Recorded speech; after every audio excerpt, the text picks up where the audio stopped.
ये कहानी शुरू होती है तीन भाई बहनों से। मैरी, एनी और जॉर्ज तीनों सिबलिंग्स हैं। तीनों काफ़ी खुश हैं, पर इनकी खुशियों में मुसीबतें आने वाली हैं। दरअसल इन तीनों के फादर और इन तीनों के मामा ने मिलकर एक प्लानिंग की है। आजकल इंग्लैंड का राजा है हेनरी। हेनरी की शादी कैथरीन से हुई थी, पर इन्हें कोई लड़का नहीं हुआ और इस वजह से इनका राज अभी भी सूना है। हेनरी को इस राज का वारिस चाहिए। मैरी, एनी और जॉर्ज के फादर और उनके अंकल ने मिलकर एक प्लानिंग की है। ये चाहते हैं कि क्यों ना एनी को भेजा जाए हेनरी की रखेल बनाकर। ऐसे में जब एनी एक बच्चे को जन्म देगी, तब वो इस राज्य का राजा बनेगा। इस तरह इन्हें ढेर सारी दौलत मिल जाएगी, राज्य में कोई पद भी मिल जाएगा। इन तीनों बच्चों की माँ एलिजाबेथ इसके खिलाफ है। वो नहीं चाहती कि उनकी बेटी एनी किसी की भी रखेल बने, भले ही वो राजा क्यों ना हो। जब एनी को इस बारे में बताया गया, तब पहले तो वो राजी नहीं थी, पर अपनी फैमिली के प्रेशर में आकर उसने इसके लिए हाँ कर दिया। पर इससे पहले कि ये सब हो पाए, राजा हेनरी इस स्टेट में आता है। यहाँ उसे इंजरी हो जाती है। उससे देखरेख करने मैरी आती है। हेनरी जब मैरी की खूबसूरती देखता है, तब वो उससे कहता है कि क्यों ना तुम एक बार मेरे दरबार में आओ। मैरी अच्छी तरह जानती है कि हेनरी उससे क्या चाहता है। वो जानती है कि वो उसके साथ संभोग करना चाहता है। वो बताती है कि उसकी शादी हो चुकी है। वाकई में मैरी ने किसी शख्स विलियम से शादी की है। हेनरी कहता है कि तुम अगर चाहो तो अपने हस्बैंड के साथ भी मेरे राज्य में आ सकती हो। मैरी जानती है कि हेनरी उसके साथ गपागप करना चाहता है, पर फिर भी वो अपने हस्बैंड के साथ उसके राज्य में जाती है। हेनरी ने यहाँ बड़ी चालाकी से मैरी के हस्बैंड विलियम को बाहर भेज दिया है, दूसरी कंट्री में। इस तरह अब मैरी हेनरी की रखेल बनकर रहती है। वो उसके साथ गपागप करती है और थोड़े दिनों में वो उसे प्रेम करने लगी। उसका सपना है कि वो यहाँ की रानी बनेगी। हेनरी उससे शादी कर लेगा, इसीलिए तो अब वो प्रेग्नेंट है। जब वो एक लड़के को जन्म देगी, तब हेनरी खुशी में आकर उसे शादी कर लेगा। इन सब में एनी ने भी एक सीक्रेट शादी कर ली। उसे एक ऑफिसर पसंद आया और उससे उसने शादी कर ली। इस बारे में उसने अपने भाई जॉर्ज से बताया। जॉर्ज से रहा नहीं गया, उसने खुशी में ये बात मैरी को बता दी। जब ये बात मैरी को पता चली है, तब उसे बहुत गुस्सा आया है। वो जानती है कि अगर ये बात सबके सामने आ गई, तब उसकी फैमिली की रेपुटेशन खराब हो जाएगी। उसने ये बातें अपने फादर और अपने मामा से बता दी, और इस तरह मैरी और उसकी फैमिली के प्रेशर में एनी को अपनी शादी रद्द करानी पड़ी। यहाँ तक कि एनी को अब फ्रांस भेज दिया गया है। इधर अब मैरी एक बच्चे को जन्म देने वाली है। राजा हेनरी इन सब से बड़ा खुश है। उसे खुशी है कि अब उसे एक वारिस मिल जाएगा। उसने इस खुशी में मैरी की फैमिली के सारे कर्जे को पे ऑफ करा दिया, उन्हें ढेर सारी दौलत दी, और तो और जॉर्ज के लिए भी उसने एक लड़की ढूंढी, जेन, और उससे उसकी शादी करा दी।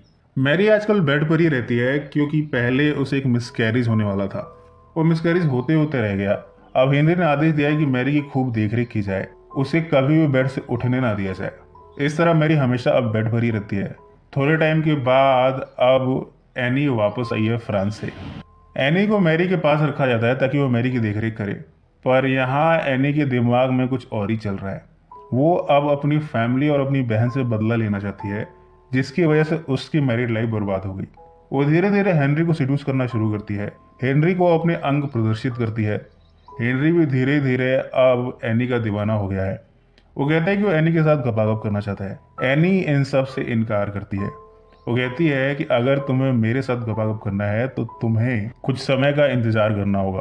थोड़े टाइम के बाद मैरी ने एक बेटे को जन्म दिया, पर तभी एनी मिलती है हेनरी से। वो कहती है कि यह बच्चा तो नाजायज है। अब भला एक नाजायज औलाद कैसे इस राज्य का वारिस हो सकता है। हेनरी को ये बात सही लगी है। इस तरह एनी की बातों में आकर उसने मैरी को इस राज्य से खदेड़ दिया, और तो और इस बच्चे को भी रिजेक्ट कर दिया। मैरी काफी डिप्रेशन में है। उसका दिल भी टूट गया और उसकी फैमिली जो बसने वाली थी, वो भी बसते बसते उजड़ गई। अब जबकि मैरी को हेनरी ने खदेड़ दिया है, वो वापस एनी के पास जाता है गपागप करने के लिए। एनी कहती है कि मैं तुम्हारे साथ गपागप करने को तैयार हूँ, पर पहले तुम्हें अपनी पहली शादी कैथरीन को रिजेक्ट करना होगा। वो शादी रद्द करनी होगी और कैथरीन को इस राज्य से खदेड़ना होगा। इसके लिए चर्च के पोप को बुलाया जाता है। पोप कहता है कि ये शादी रद्द नहीं हो सकती। इस पर एनी हेनरी को मैनिपुलेट करती है। हेनरी ने अब इस पोप को यहाँ से खदेड़ दिया है, और तो और वो खुद ही इस चर्च का हेड बन गया है। ऐसा करते हुए उसने कैथरीन को रिजेक्ट कर दिया, ये शादी रद्द कर दी, और कैथरीन को भी इस राज्य से बैनिश कर दिया है। इस तरह एनी ने अपनी खूबसूरती के दम पर मैरी के साथ साथ कैथरीन को भी इस राज्य से खदेड़ दिया। अब वो खुद इस राज्य की रानी बनना चाहती है। इस बार फिर हेनरी उसके साथ गपागप करने के लिए आता है। यहाँ पर एनी कहती है कि पहले इन दोनों की शादी होनी चाहिए, ताकि इस शादी से जो बच्चा होगा वो इस राज्य का वारिस बन सके और वो जायज औलाद भी होगी। अब हेनरी का पारा ऊपर चढ़ गया है। एक तो काफी समय से एनी के साथ गपागप करना चाहता था, पर एनी है जो कि बार बार कुछ न कुछ नए डिमांड लेकर आती है। इस तरह हेनरी यहाँ गुस्सा होता है। वो एनी को निर्वस्त्र करता है और उसका यहाँ पर बलात्कार करता है।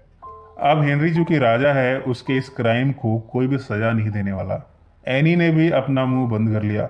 अपनी फैमिली के प्रेशर में आकर एनी को शादी करनी पड़ी है हेनरी से।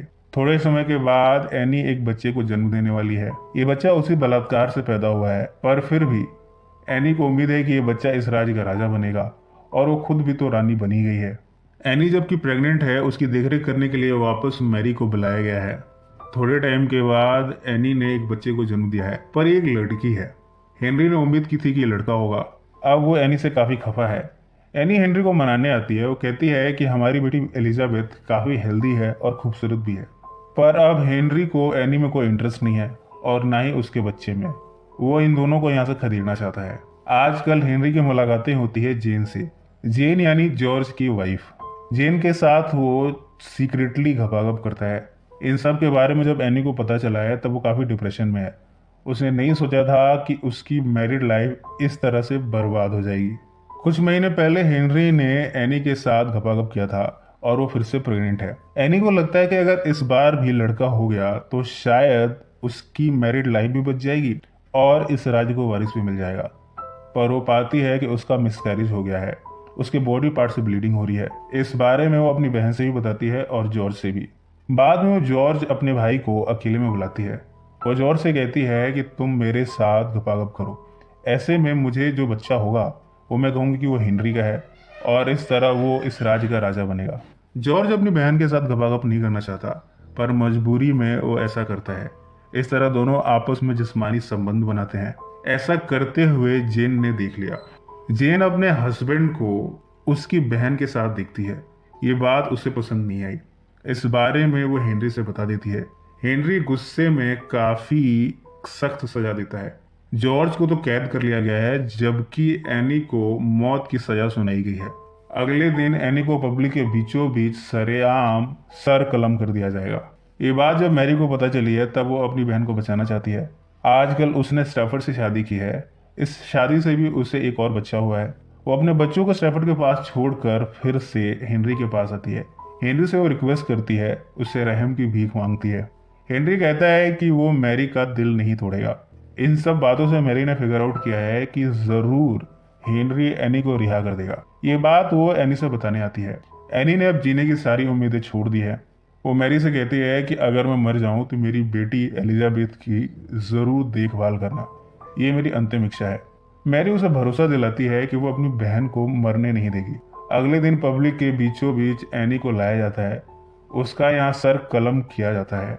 हेनरी ने एनी को बचाने के लिए कुछ भी नहीं किया। मैरी इन सब से काफी नाराज है।